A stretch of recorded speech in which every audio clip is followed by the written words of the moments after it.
মহাসচিব বাংলাদেশে যাচ্ছেন এবং তার যাওয়া পূর্বে যেন তাকে অবগত করা প্রবাসীদের মাধ্যমে এবং ইমেল দিয়ে।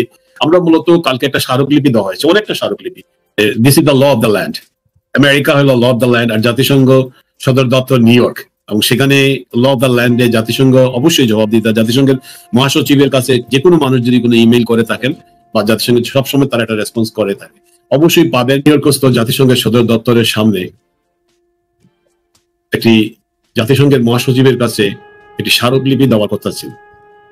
স্মারকলিপির মূল উদ্দেশ্য এটা ছিল যে গত এক সপ্তাহ আগে যে জাতিসংঘের মানবাধিকার কমিশনের পক্ষ থেকে যে বাংলাদেশ নিয়ে যে রিপোর্ট প্রদান করা হয়েছে, সেটা প্রবাসী বাঙালি এবং মুক্তিযুদ্ধের চেতনা এবং যুক্তরাষ্ট্র আওয়ামী লীগ সহ মুক্তিযুদ্ধের পক্ষের শক্তি এবং বিভিন্ন সামাজিক সাংস্কৃতিক গোষ্ঠী প্রবাসীরা সেটাকে গ্রহণ করেন নাই। এবং এই যে রিপোর্টটি এসেছে এবং এটা একপাক্ষিক এবং এটা নিরপেক্ষ নয়, এবং এই প্রতিবাদে আমাদের পূর্ব নির্ধারিত আলোচনার মাধ্যমে এটা ছিল গত 5ই মার্চ এটা দেওয়ার কথা ছিল। পরবর্তী পর্যায়ে বৃহৎ আকারে প্রথমত এটা যুক্তরাষ্ট্র আওয়ামী লীগের পক্ষ থেকে দেওয়ার কথা ছিল, যুক্তরাষ্ট্র আওয়ামী লীগ এবং আওয়ামী লীগের পক্ষে। পরবর্তী পর্যায়ে এটা বৃহৎ আকারে গতকাল ছিল, এবং গতকাল জাতিসংঘের সদর দপ্তরের যে বিপুল সংখ্যক মানুষের উপস্থিতি, যেটা যুক্তরাষ্ট্র আওয়ামী লীগ বিভিন্ন সামাজিক সাংস্কৃতিক গোষ্ঠীর মানুষ এবং মুক্তিযোদ্ধা উপস্থিত হয়ে সেটা অন্য এই জাতিসংঘের মহাসচিব বাংলাদেশ সফরে যাচ্ছেন, মানবাধিকার কমিশনের রিপোর্ট, পরবর্তী পর্যায়ে মানবাধিকার কমিশনের চেয়ারম্যানের বিবিসির সাথে সাক্ষাৎকার, যে বাংলাদেশের আভ্যন্তরীণ ব্যাপারে যে হস্তক্ষেপ, যেটা বাংলাদেশ সেনাবাহিনীর কে তিনি যে নির্দেশনা দিয়েছেন যে গত 3 আগস্ট তিনি ফোনের মাধ্যমে, এটা প্রকাশ পাওয়ার পর এবং খুবই মানুষের মধ্যে এটা খুবই সৃষ্টি হয়েছিল, এবং সেই জন্য গতকালকে বিপুল সংখ্যক মানুষ উপস্থিত হয়, এবং বিশেষ করে বলকার তুর্কের বিরুদ্ধে অনেক ফেস্টুন নিয়ে সবাই উপস্থিত হয়েছিলেন।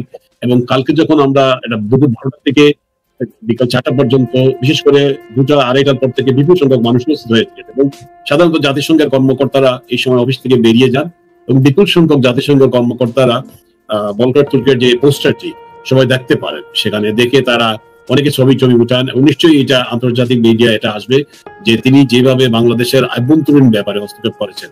এবং এটা আমরা অনেক টেলিভিশন মিডিয়া ছিল এখানে আমাদের যুক্তরাষ্ট্র, এবং আমরা এটা প্রচার করেছি। আসলে এটা প্রতিবাদের শুধু প্রতিবাদের ভাষায়, বিশেষ করে যে বাংলাদেশে যে অসাংবিধানিক ভাবে বা অবৈধভাবে বা অগণতান্ত্রিক অনির্বাচিত সরকার পরিচালিত হচ্ছে, এর ব্যাপারে কিন্তু বাংলাদেশের চাইতে যুক্তরাষ্ট্র প্রবাসী বা যুক্তরাজ্য প্রবাসীরা কিন্তু খুব তৎপর, এবং এর জন্য তারা বিভিন্ন সময় বিভিন্ন মিছিল মিটিং এ যোগদান করছেন।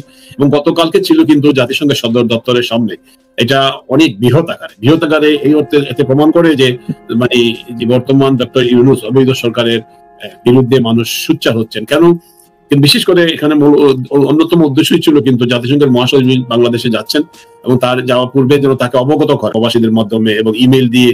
আমরা মূলত কালকে একটা স্মারকলিপি দেওয়া হয়েছে, অনেকটা স্মারকলিপি, অফিসিয়ালি 2টা স্মারকলিপি দেওয়া হয়েছে, কিন্তু আমাদের এই কালকে ডেমনস্ট্রেশনের পক্ষ থেকে গত শুক্রবার ইমেল করা হয়েছে জাতিসংঘের মহাসচিব বরাবরে, যে বিশেষ করে আমি উল্লেখ করেছি যেটা মানবাধিকার কমিশনের যে রিপোর্ট সেটি একপাক্ষিক, এটা নিরপেক্ষ নয়, এবং এটা বাংলাদেশ আওয়ামী লীগের নেতাকর্মীদের বা আওয়ামী লীগ নির্যাতিত হয়েছেন বা আওয়ামী লীগের যে এগুলি ছবিগুলা, এই চিত্রগুলা কিন্তু এই রিপোর্টে আসে নাই, এই জন্য এটা মানুষ এটাকে বর্জন করেছেন। এবং বিশেষ করে মানবাধিকার কমিশনের যে এই একটি স্বাধীন সার্বভৌম বাংলাদেশের হস্তক্ষেপ, নগ্ন হস্তক্ষেপ, তার এই ভক্তি তিনি সেনাবাহিনীকে নির্দেশ দিয়েছেন যে সরকারের পক্ষে অবস্থান না নিতে, ছাত্র সমাজের পক্ষে অবস্থান নিতে এবং সরকারের বিরুদ্ধে।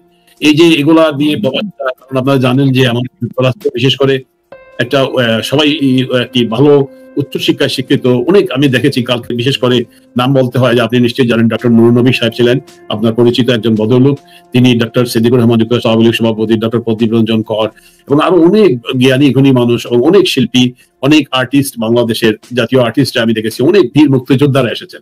এবং এতে আমরা আমাদের মূল লক্ষ্য হলো যে বাংলাদেশ এখন যেভাবে ইতিমধ্যে 5ই আগস্ট থেকে প্রায় 7 মাস অতিবাহিত হয়েছে, 7 মাস 3 দিন বা 4 দিন অতিবাহিত হয়েছে।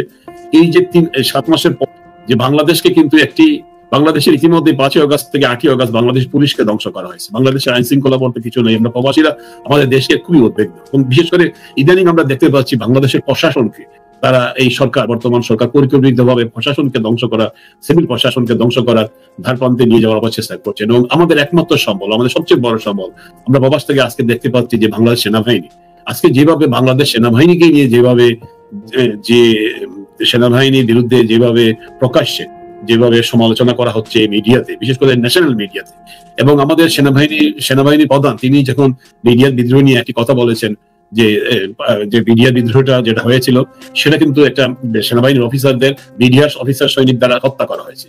There is a no but, এখানে স্টপ, ফুল স্টপ, এবং there is a no but, মানে এই যে কথাগুলো তিনি যে বোঝাতে চেষ্টা করেছেন, এরপরে কিন্তু আমাদের প্রধান আমরা তাকে তার সবকিছু আমরা নির্দেশ মানা করা, কিন্তু আমরা প্রবাস থেকে এখন দেখতে পাচ্ছি আমাদের সেনাবাহিনীর নির্দেশ অমান্য করছেন অনেকে মিডিয়াতে।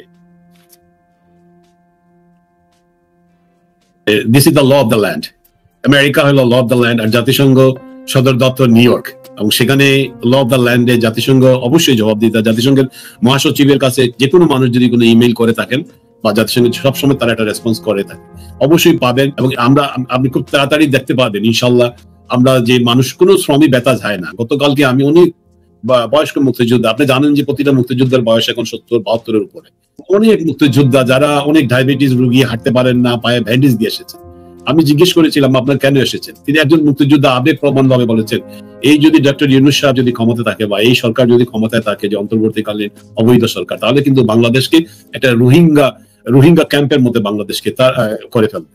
কিভাবে করে ফেলবে আমি তাকে জিজ্ঞেস করেছিলাম। খুবই একটু বয়স্ক লোক, খুবই আবেগপ্রবণ। তিনি বললেন যে ওরা আসলে এনজিও নির্ভরশীল বাংলাদেশ, তারা বাংলাদেশের অর্থনীতি, বাংলাদেশের সংস্কৃতি, বাংলাদেশের রাজনীতি, বাংলাদেশের সেনাবাহিনী, বাংলাদেশের পুলিশ, বাংলাদেশের প্রশাসন সবগুলোকে ধ্বংস করে তারা বাংলাদেশকে আজকে কোথায় গাজার সাথে তুলনা করতে চাচ্ছেন, আজকে সোমালিয়ার সাথে, উগান্ডার সাথে তুলনা করতে চাচ্ছেন।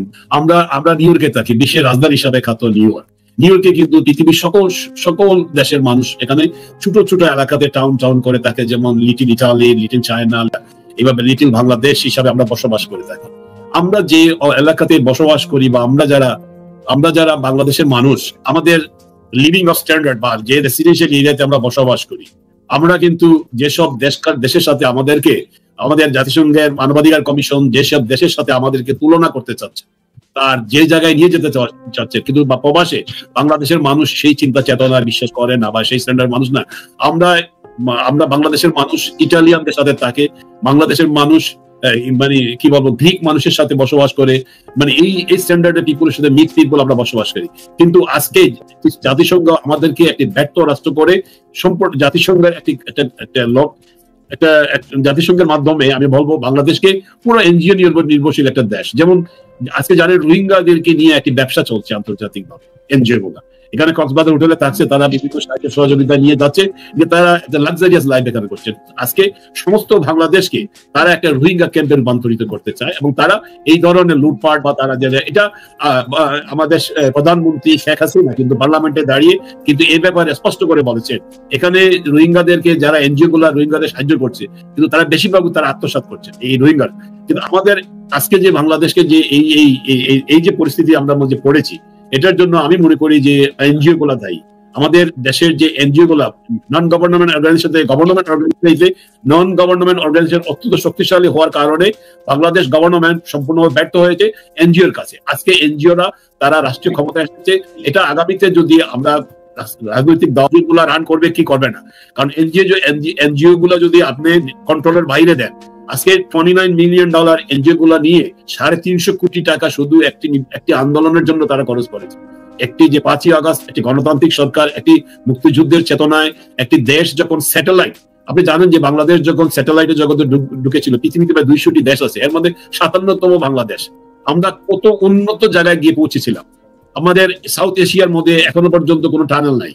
আমরা বাংলাদেশে কর্ণফুলীর টানেল, বঙ্গবন্ধু কর্ণফুলীর টানেল আমরা তৈরি করতে পেরেছি। আমরা ঢাকা শহরের যে মেট্রো রেল, যেটা নিউ ইয়র্ক সিটির 200 বছর পুরনো মেট্রো রেল, আর আমাদের দেশ বাংলাদেশ শেখ হাসিনার কারণে কিন্তু একটি মেট্রো রেল পেয়েছি, যেটা 200 বছর আগে চাইতে আরো মডার্ন, এত সুন্দর। আসলে আমাদেরকে উচিত আমাদের এই মুহূর্তে দেশকে আমাদের রক্ষা করার জন্য সবাই এগিয়ে আসা উচিত। এবং আপনি জানেন যে আমাদের প্রবাসীরা কিন্তু সবসময় একটি গৌরবোজ্জ্বল ভূমিকা পালন করেছেন স্বাধীনতা যুদ্ধে এবং দেশ পুনর্গঠনে। বিশেষ করে আজকে যদি দেখেন 52 ভাষা আন্দোলন, ভাষা শহীদ দিবস, এই প্রবাসীরাই আন্তর্জাতিক মাতৃভাষা দিবসে রূপান্তরিত করেছে। এই প্রবাসীরাই কিন্তু বাংলাদেশকে পরিচালিত করছে, প্রবাসীর আয়ের ভিত্তিতে আজকে বাংলাদেশ পরিচালিত হচ্ছে। এবং আমরা যে প্রবাসীরা তো এই যে বিশেষ করে পদ্মা সেতু, আজকে প্রায় দক্ষিণাঞ্চলের 19টি জেলা আজকে 4 ঘন্টা 8 ঘন্টা সময়, আধা ঘন্টা সময়ের মধ্যে তারা এখন ঢাকা চলে আসতে পারছেন, 4 ঘন্টা অপেক্ষা করতে হবে। এই যে পদ্মা সেতু নিয়ে যে ষড়যন্ত্র হয়েছিল, এই প্রবাসীরা কিন্তু এগিয়ে আসার কারণে, এই প্রবাসীরা এগিয়ে আসার কারণে কিন্তু বিশ্ব ব্যাংকের সামনে এই যুক্তরাষ্ট্র আওয়ামী লীগের নেতৃত্বে বিশ্ব ব্যাংকের সামনে বিক্ষোভ প্রদর্শন করেছিলেন। বিশ্ব ব্যাংকে বাধ্য করেছিলেন যে তোমরা যে স্ট্যান্ড নিয়েছো সেটা রং, যে বাংলাদেশের পদ্মা সেতু নিয়ে কোনো দুর্নীতি হয় নাই। পরে পর্যবেক্ষণ করে তারা পেয়েছে যে বাংলাদেশের পদ্মা সেতু নিয়ে কোনো দুর্নীতি হয় নাই, কাল্পনিক। সেই জন্য প্রবাসীরা একটি ঘোরবোঝের ভূমিকা পালন করছেন। আমি বিশ্বাস করি আমাদের প্রবাসীরা যেভাবে এগিয়ে এসেছেন এবং যেভাবে জনমত তৈরি হচ্ছে, বিশেষ করে যে 5ই আগস্টের পর দেশের যে অবস্থা, বাংলাদেশকে প্রায় রাজনৈতিকভাবে প্রায় 76 বছর পিছনে, 77-78 বছর পিছনে নেওয়া হয়েছে। আর বাংলাদেশকে সাংবিধানিক রাজনীতি আজকে 53 বছর বাংলাদেশকে পিছিয়ে নেওয়া হয়েছে। এই 53 বছর বাংলাদেশকে আমরা পিছিয়ে দিতে যাবো 30 লক্ষ শহীদের রক্তের বিনিময়ে আমরা যে মুক্তিযুদ্ধ, আমাদের সেই চেতনা থেকে ধরে রাখতে হবে এবং এগিয়ে যেতে হবে।